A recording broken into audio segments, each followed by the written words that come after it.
Good morning, and welcome again to the 1 to 10 podcast with 110 Associates.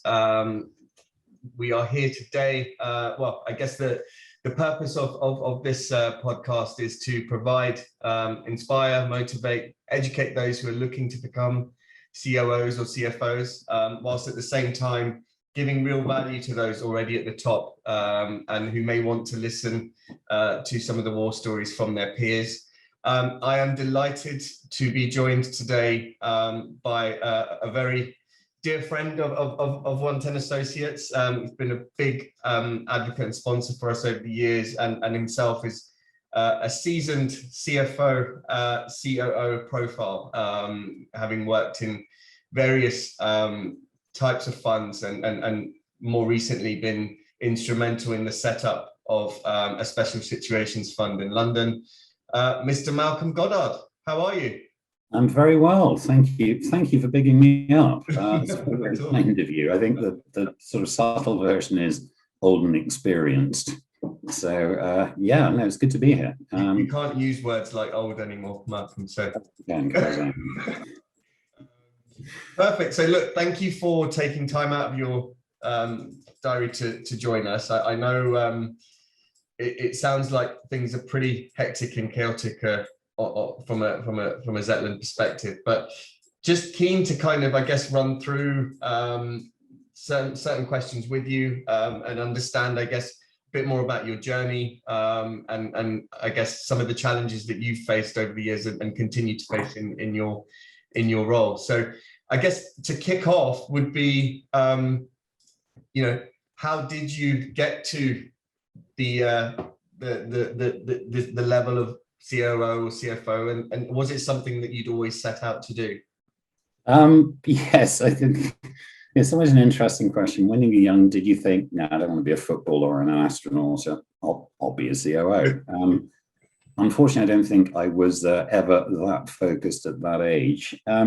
It's one of those things I always believe that you would develop into something that suits you, that you're comfortable with, that you're good at. It may not necessarily be so putting your name in bright lights or anything like that.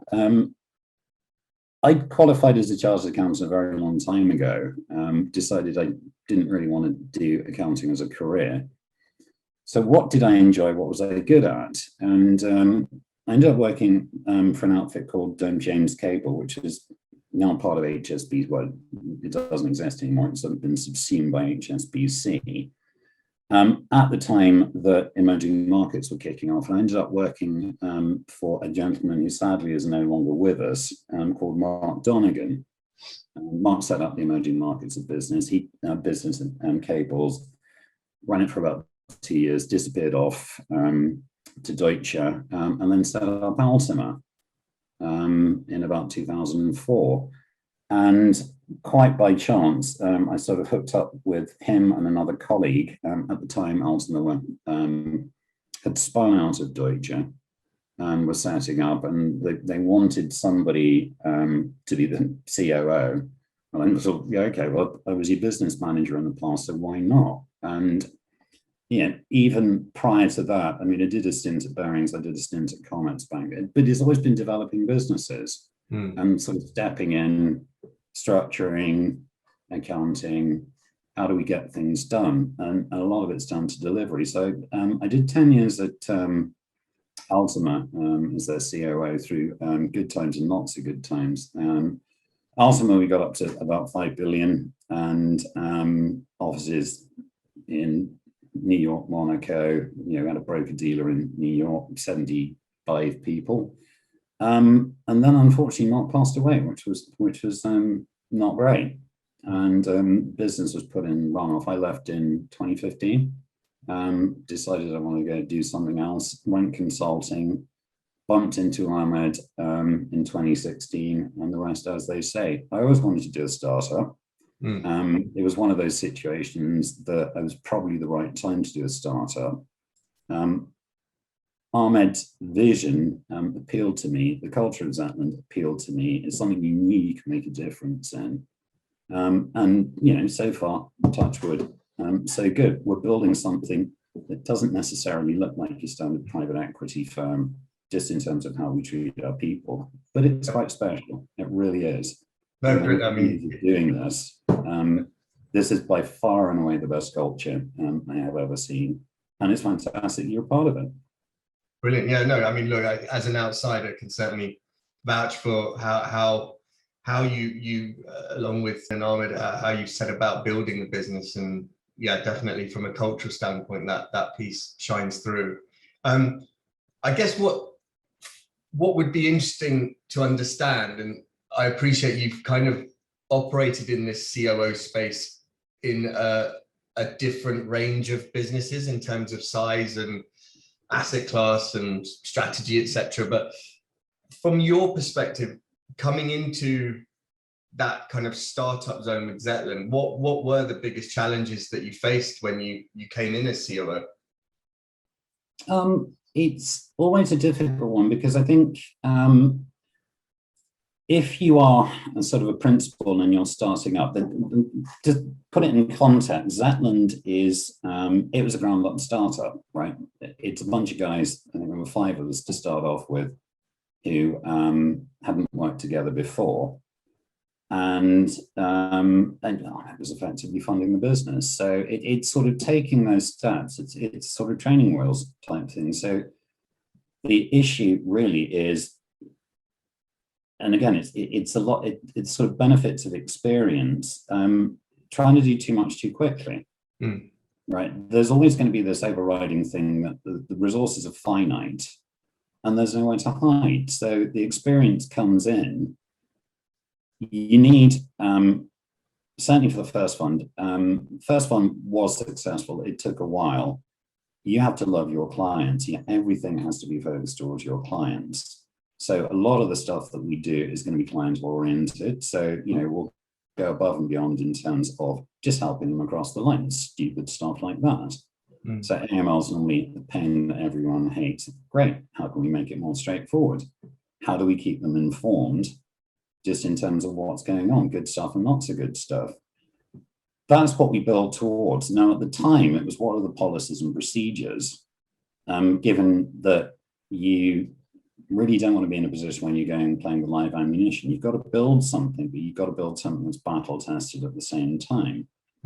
Now, the key thing to me here is, as a principal, it's sort of quite a hard thing, because it's your baby. You want to develop your baby. Do you really want to get involved in someone like me who's going to stand there and say, well, you can't do this because ...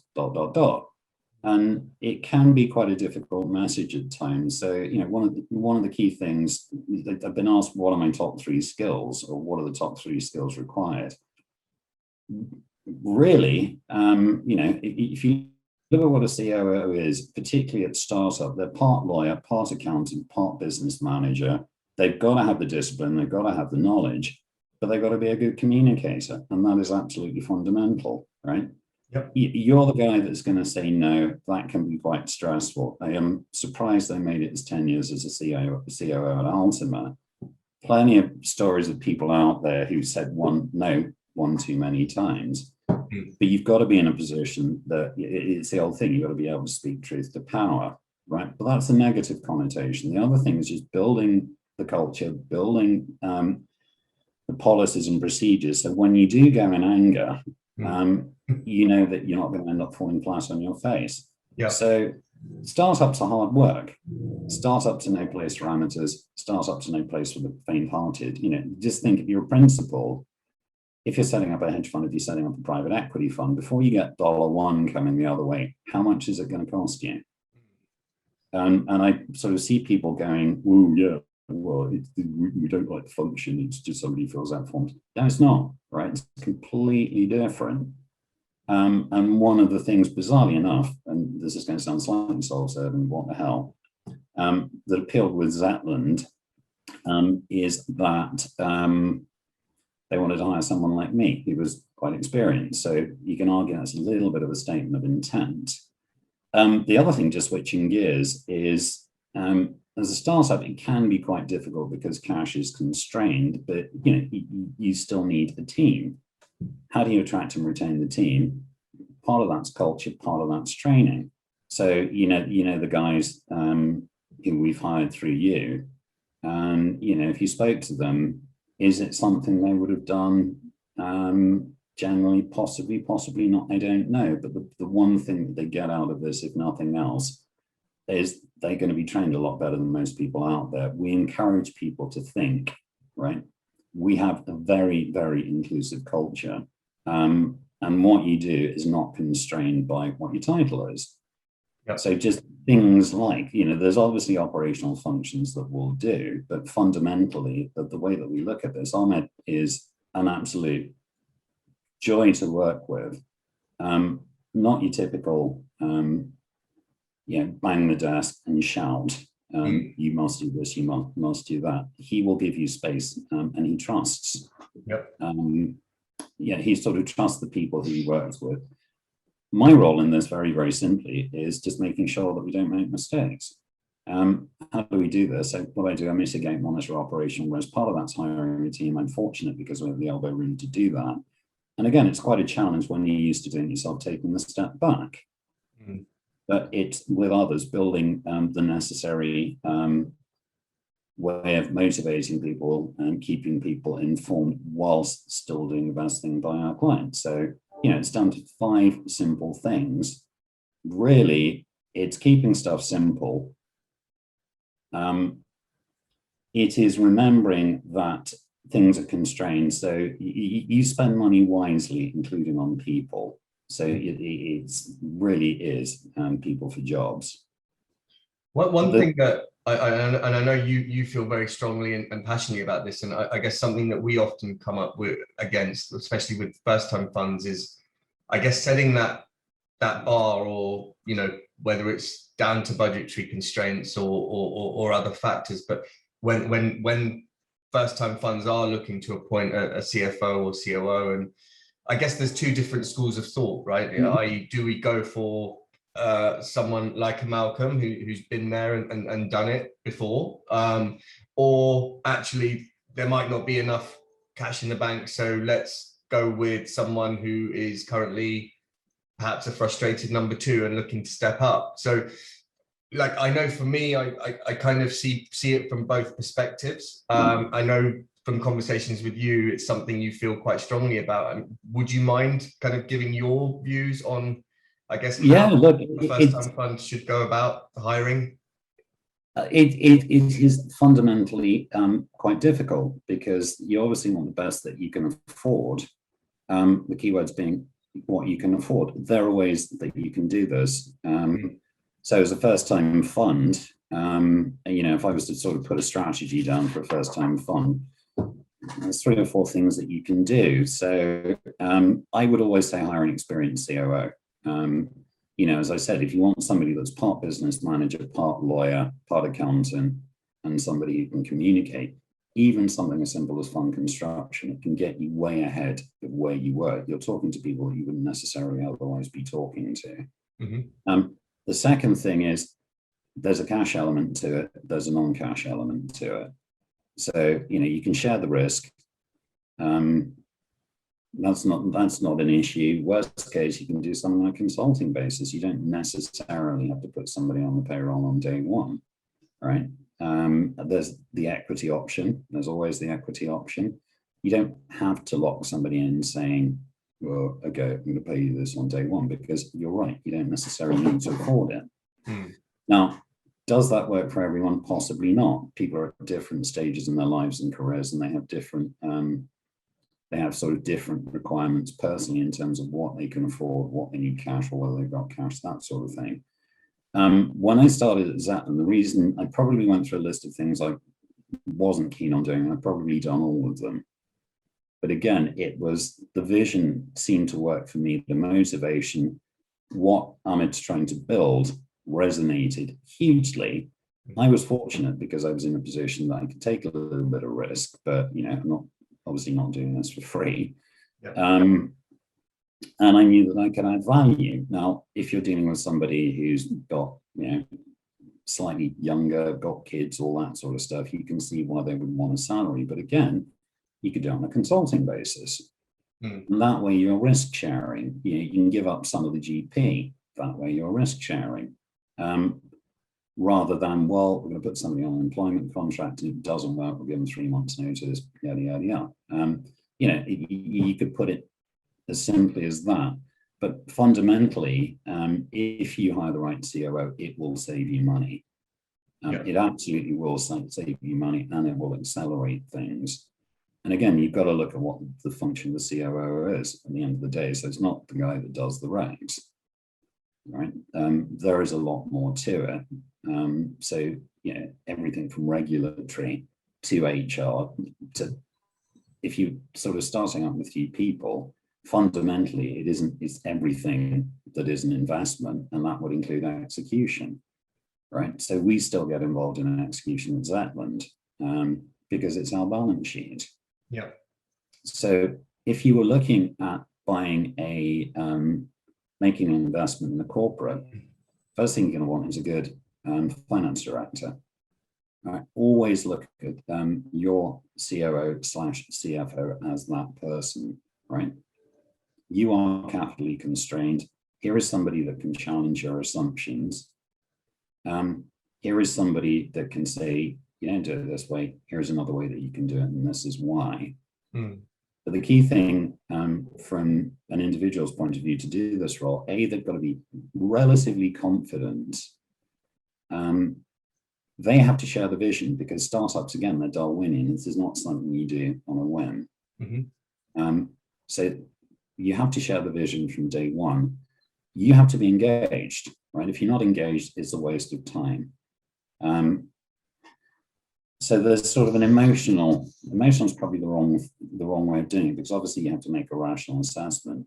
But you have to sort of see the vision going forwards. You have to be able to know that you can contribute to that vision going forwards, and you can help drive that vision going forwards. But I think certainly in Zetland's case, I could see what it was we were trying to achieve. Nothing in life is smooth. You take the knocks, you keep going. Part of that's believing in yourself and not giving up. Yep.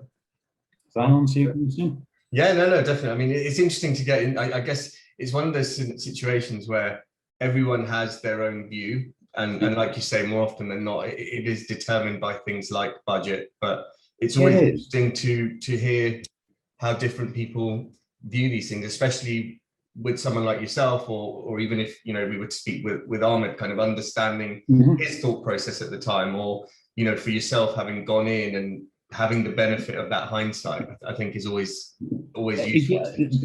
It's the way you learn. But again, as I said, I'm quite fortunate.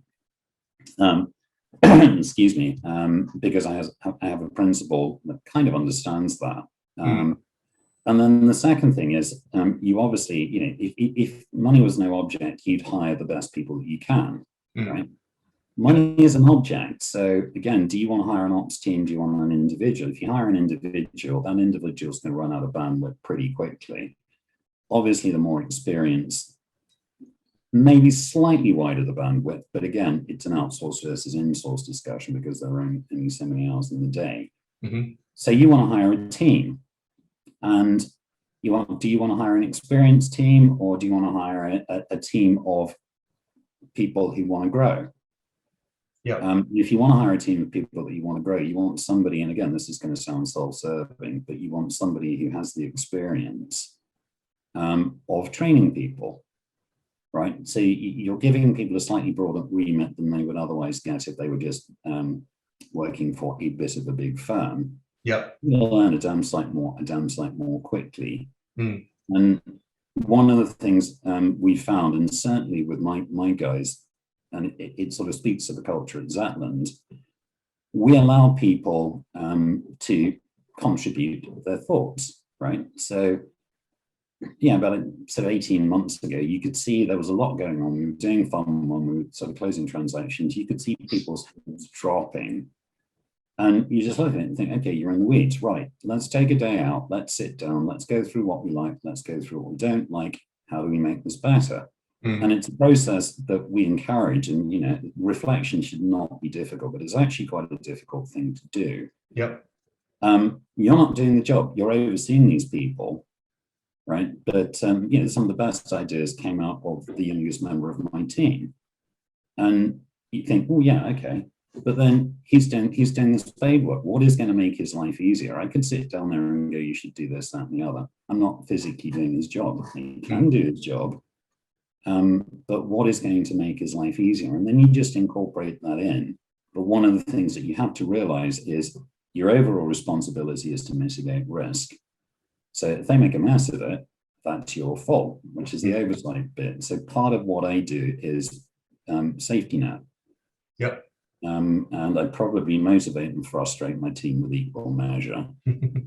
It's just me. So, half of the course, right?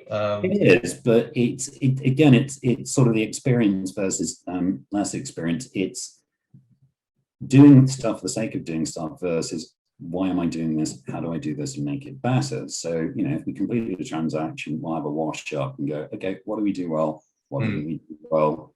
What can we do better? If we do a close, we do a fund close, what worked, what didn't work? And Zetland Fund 1, we raised just under 375 million, which was a pretty good outcome. Fund 2, we've done the first close. We spent an awful lot of time reviewing what was good on Fund 1, what worked for us, what worked for investors.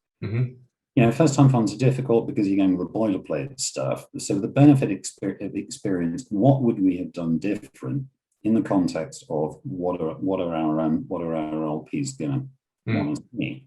Yep. And I have to say, first close of Fund 2 was one of the smoother things that I've been through in how many years of doing this, because we did the spade work. And it's our head of investor relations, it's our fund controller, it's me, it's our financial controller, just going through, and each of them are responsible for sort of various different things, but everyone has a voice. Okay. We did quite a lot of work just going through the Fund 1 LPA, going, yeah, this is good, this is crap, this is good, this is rubbish. Engaged the lawyers fairly early on, got ahead of the AML. We actually got pats on the head for doing AML. I mean, who does that? And got pats on the head by our LPs for engagement. So, at the end of the day, you're doing this for your clients. Your clients are the most important things. You're a fiduciary. And the three things I said earlier is to keep it simple and keep the, reminding you're budgetarily constrained. It's sort of people for jobs, but do the best that you can. And there are other ways around this. Yep.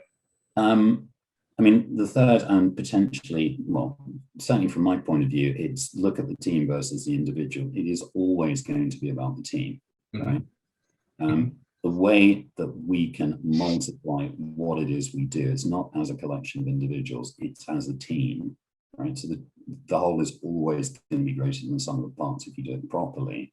Yep. And that is one thing that we pride ourselves on at Zetland, and it's one of the things that it's our DNA. That's what we're about. The fourth thing is, and we also mean this, we're fiduciaries at the end of the day. It is not our money. And people lose sight of that, and I could argue that's one of the things possibly we lost sight of at Altima. And we don't want to do that, right? So yeah, we're in this to make money. Let's not kid anyone. We're in this to build a business. If what you do is forget that it's not your money, that's a little bit of a risk. So you can see that in what we do with things like operational due diligence, the sort of procedures and processes. And then the other thing is just keep grounded. And again, I encourage my guys on this all the time. As soon as you think you're a superhero, things start going horribly wrong. So, just remember this could end tomorrow. So just keep focused on how do we make this better? How do we do a better job for our customers and our clients? That's how you build something sustainable. And we'll all do well out of that in the longer term. But those are my principles. Unfortunately, they're shared by my principles. Joys of the English language. So as I said, what we're building at Zetland is potentially something very special. Just in terms of the context of people that we hire and how we train them. So my next question would have been around the what you enjoy most about your role and the company that you work with. But I don't know if you've got anything more to add. Like you've been very glowing in your assessment of the people you work for, the people you work with, the culture.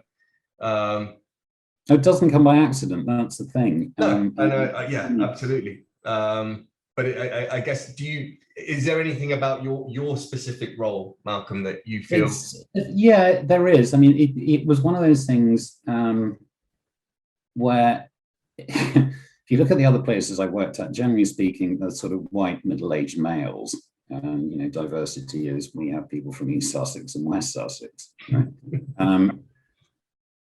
Zetland doesn't look like your average private equity firm. It just doesn't. Right? And as I said, we make a point of pushing this stuff. And for me,